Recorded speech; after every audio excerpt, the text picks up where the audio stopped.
अष्टविनायक दर्शनाला सुरुवात झाली आणि पहिला गणपती ओझरचा विघ्नेश्वर या गणपतीपासून आम्ही अष्टविनायक दर्शनाला सुरुवात केली आणि दर्शनाला जात असतानाच रस्त्यामध्ये भक्ती आणि शक्तीचा मिलाप असलेली संत तुकोबराय आणि शिवरायांची ही भव्य मूर्ती पाहायला मिळाली आणि त्यांचं दर्शन झालं.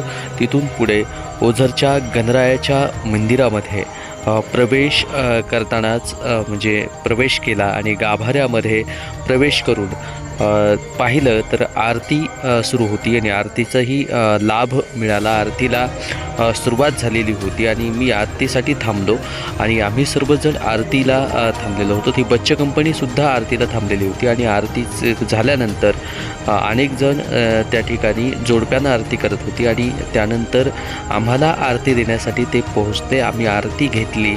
आरती घेऊन गणरायाचं दर्शन घेतलं आणि पुन्हा बाहेर